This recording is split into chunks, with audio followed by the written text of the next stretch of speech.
Señores, bendiciones una vez más en el nombre de Jesús.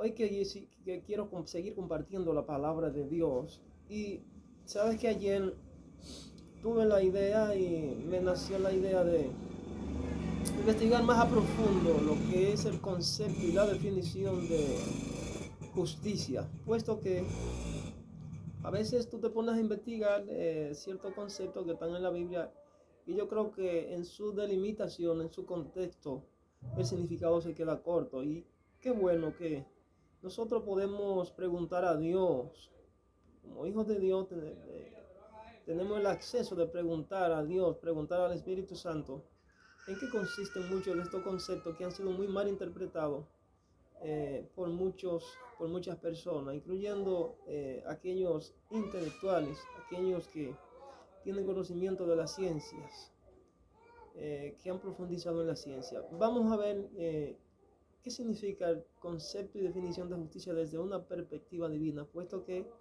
le pregunté a Dios y recibí mucho en base a lo que es este concepto, en lo que es esta definición, para que nosotros aprendamos y podamos poner en práctica el significado correcto de lo que es el sentido de la justicia, el principio de la justicia divina.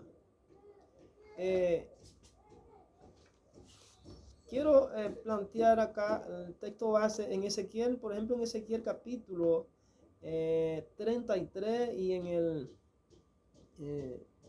capítulo 18, del verso 19, 21 y 27, Ezequiel habla Dios le habló mucho al profeta Ezequiel sobre lo que era el principio del derecho y la justicia, y le dijo varias cosas. Dice: si el justo se apartara de su justicia e hiciere impiedad, toda su justicia que hubiese hecho no le serán contadas, sino que de alguna manera habrá pervertido su camino y no le serán contadas.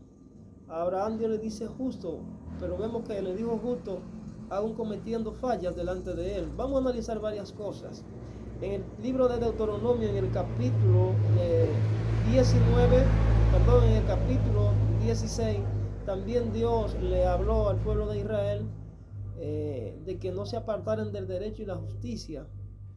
Vemos que en Mateo capítulo 23 también Jesús aborda a los escribas, a los fariseos, y le dice: hipócrita, y le dice: ustedes ciertamente diezman el enero, el comino y toda cosa de acá, pero se le olvida lo más importante, se le olvida lo más importante de la ley, se le olvida la misericordia, se le olvida la justicia de Dios, se le olvida la fe. Vamos a ver cuál es el concepto y la definición real, puesto que la palabra de Dios dice además de que el reino de Dios tiene unas bases, y esas bases son el derecho y la justicia. Y si hay una base, pues tiene que haber tienen que haber personas, tienen que haber elementos que la sustenten, tienen que haber personas que la sustenten, puesto que la Biblia describe a Jesús como el fundamento, como la base principal. Pero sobre esa base principal también hay otras bases. Vamos a ver qué es lo que significan esas bases. Se está refiriendo a columnas de tipo como tienen las casas, literalmente hablando. No, se está refiriendo a personas. Se está refiriendo a personas sobre las cuales descansa una gran responsabilidad, sobre la cual descansa una visión, sobre la cual descansa un poder sobrenatural para interceder ante el reino de Dios. Vamos a ver qué es lo que dice la Sagrada Escritura con relación a esto. Yo hablé con Dios y el Señor me dijo varias cosas y voy a compartirlas. Yo las anoté para no tomar mucho tiempo por estos medios, porque el tiempo es corto para nosotros poder hablar de manera extendida.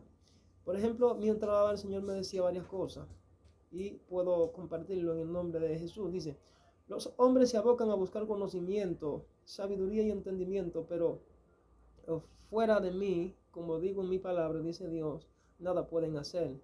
Pues de la boca mía viene la sabiduría, la inteligencia y el conocimiento. Hay dos conocimientos, uno del cosmos, o sea, el científico, y hay otro que es espiritual, que es el que trasciende los conocimientos de la ciencia. Es un conocimiento superior, es un conocimiento superior, y los hombres solo pueden conocer a Dios hasta donde Él le permite conocerlo. Por eso el apóstol San Pablo decía: conocí como fui conocido. Por tanto, Dios le reveló donde él podía expresar en palabra, porque decía, veo oscuramente como por un espejo. Estaba hablando de la imagen de Dios en la de él. El apóstol Pablo no pudo conocer las profundidades de los misterios de Dios a profundidad.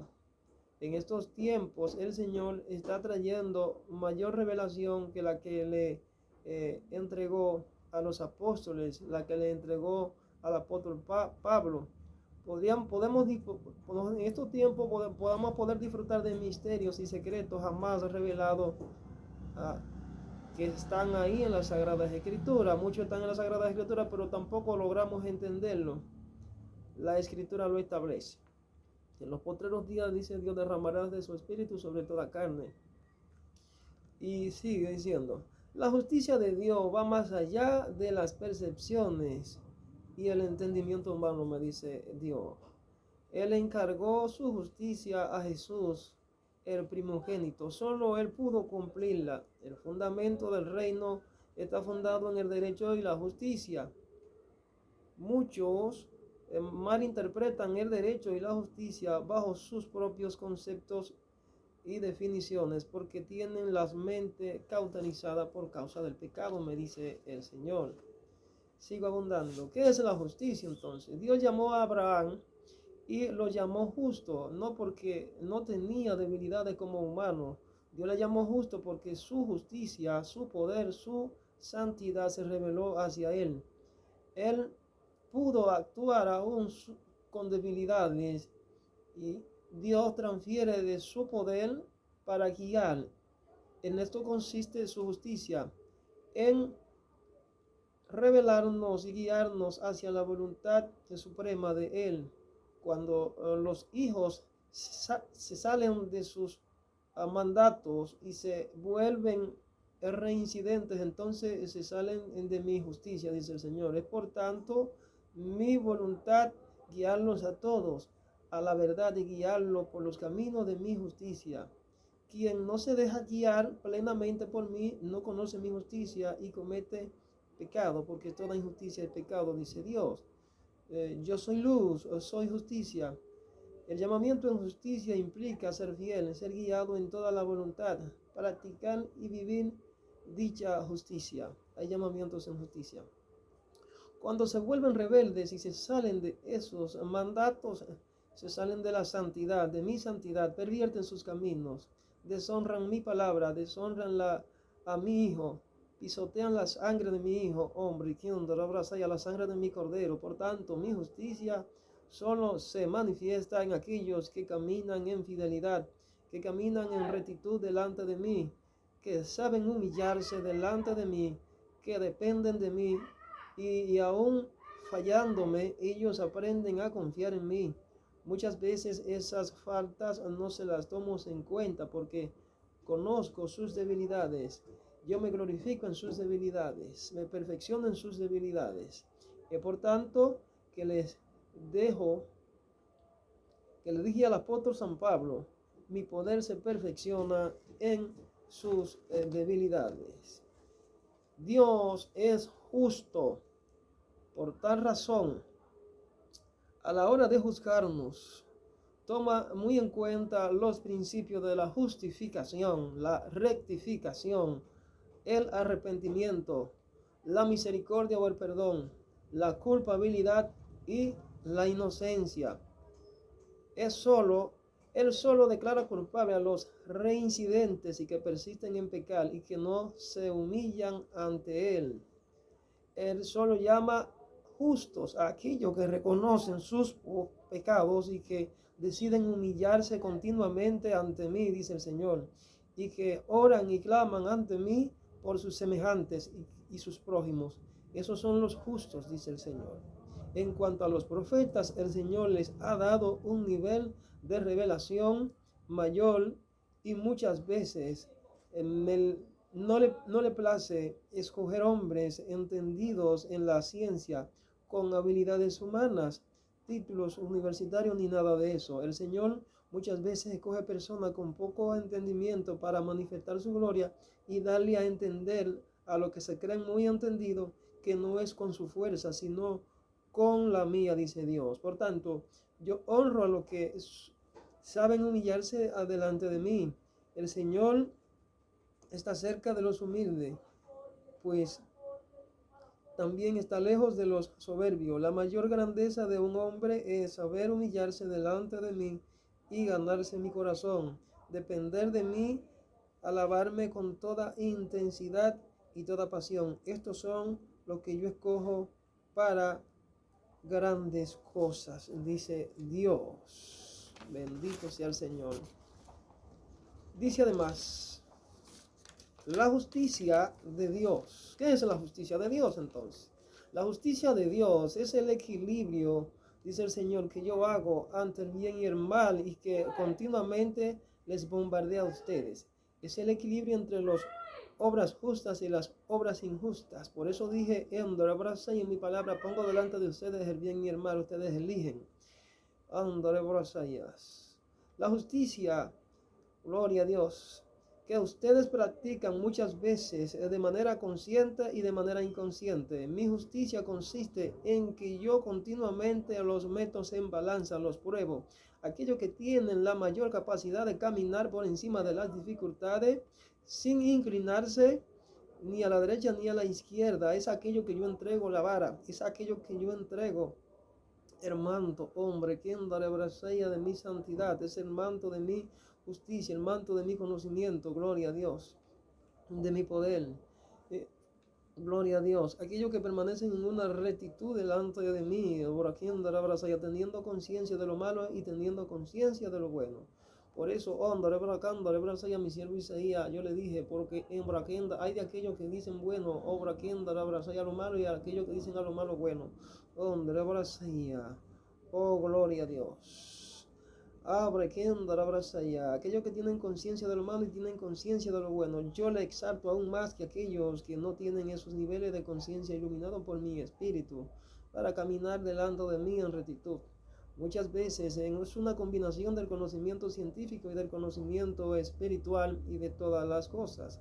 A muchos los dirijo yo mismo, que son mis escogidos especiales. Aún en los profetas tengo selecciones especiales. Tal es el caso de mi siervo Daniel en el imperio de Babilonia, donde mi palabra dice que yo le di mayor conocimiento, entendimiento, revelación, sueño, enigma, sabiduría, más que a sus compañeros, dice Dios. ¿Hago yo entre bracella sesión de personas? No, es mi justicia. Mi justicia se revela por dimensiones y no es que tengo aún por encima de otro algunos, sino y yo tengo misericordia de quien tengo misericordia. Por eso le dije a mi siervo Moisés que no es de quien quiere ser cabeza, sino de quien yo tengo misericordia, a quien yo establezco, a quien yo elijo, a quien yo diseñé para que sea cabeza y guíe. Su justicia no depende de nuestras obras, nuestra justicia no depende de nuestras obras. Nuestra justicia no depende de nuestras obras aparentemente justas, sino que yo hago que sus obras sean agradables a mí, dice Dios. Porque cuando ustedes deciden humillarse siempre y llanamente, yo soy el dueño de todas las cosas. La mayor obra que yo recibo es aquella que ustedes me hacen con toda pasión, cuando ustedes se humillan delante de mí con toda adoración, con toda entrega, y desnudan su ser delante de mí, dice el Señor. Gloria a Dios. Ahí yo puedo santificarlos, apartarlos para grandes cosas. Por eso muchos de ustedes se constituyeron, además de ser hijos, mis siervos y mis amigos, en mis confidentes, porque me fueron fiel. Aún yo sabiendo que me fallan. Por eso mi hijo dijo, inevitable es que no vengan las incitaciones a fallarme, a pecar, pero yo, yo daré el pago a los culpables. Yo daré la sentencia a los culpables. Por eso el Señor muchas veces no nos toma en cuenta nuestras fallas, porque dice el Señor, yo conozco sus debilidades. Por eso su palabra dice, bienaventurado a quien Dios no culpa de pecados. Bienaventurado a quien Dios no culpa de pecados. Ahí es donde entra mi justicia, es donde yo lo declaro inocente a ustedes. Aún cometiendo fallas delante de mí, no les condeno. Y mi palabra dice, yo le revelé al apóstol San Pablo, ¿quién condenará a los escogidos de Dios? Son pruebas muy fuertes que oro, obra, quien dará brasaya, los naturales no logran entender y por eso se constituyen en juez y comienzan a condenarlos a ellos. Por tanto, es donde yo tomo mi vara y hago la diferencia, porque yo soy juez justo, dice Dios. Muchas veces el nivel de entendimiento, de conocimiento y de rectitud delante de mí, de la gran mayoría se pierde, dice Dios, porque no tienen intimidad conmigo. Cuando se pierde esa intimidad conmigo, se vuelven arrogantes, soberbiosas, jactanciosos y no son humildes, pierden mi amor en sus vidas, se vuelven irreverentes, entonces caminan en desobediencia, en pecado y ya no pueden ser instrumentos para mi gloria. Por tanto, en los momentos de crisis, demuestro mi poder y escojo a pocos para ser instrumentos, para ser mis instrumentos, así como mi hijo, para ser intercesores y para ser intercesores y para grandes mayoría, para poner en sus hombros la carga de muchos. Por eso Abraham me hizo la pregunta a mí, si hay 50 justos, 10 y 5, si hay un solo justo, dice Dios, yo no destruyo la ciudad, dice el Señor. Mis escogidos son las columnas de mi pueblo. Hombre, que ya son las bases después de mi hijo. Ellos son las bases por la cual, hombre, yo no destruyo la tierra. Por eso dice mi palabra que si no había cortado los días por causa de mis escogidos, pues nadie se habría salvado. Por causa de un justo yo no destruyo una ciudad, yo no destruyo la tierra, yo no destruyo una nación, dice Dios. Por eso hice pacto con mi siervo Abraham, por eso hice pacto con los patriarcas, por eso yo, dice el Señor, cumplo mi promesa. Yo, cumplo mis promesas que hice a mis y escogido. Yo bendigo sus simientes, yo bendigo la tierra por ellos. Padre, gracias en esta hora te doy por haberme permitido una vez más hablar de tu palabra, predicar de tu palabra a tus hijos. En esta hora yo presento a la República Dominicana y el resto del mundo, América Latina, para que vosotros podáis entenderte y conocerte, porque eso es lo que te agrada. Oh Dios, en esta hora presento mi vida en tu mano y la vida de todos ellos, para que tú vengas revelándotelo como el Dios que trae justicia, el Dios que hace entenderte, el Dios que trae el derecho, el Dios que trae el conocimiento y que despierta la conciencia dormida, para que nos nombremos, para que nos aboquemos a la presencia y el poder de tu Espíritu, para que nos guíe a toda verdad, a toda la verdad tuya, Señor, y a toda tu justicia para el establecimiento de tu reino aquí en la tierra en este tiempo. En el nombre de Yeshua. Bendiciones. Hasta una próxima entrega. Amén.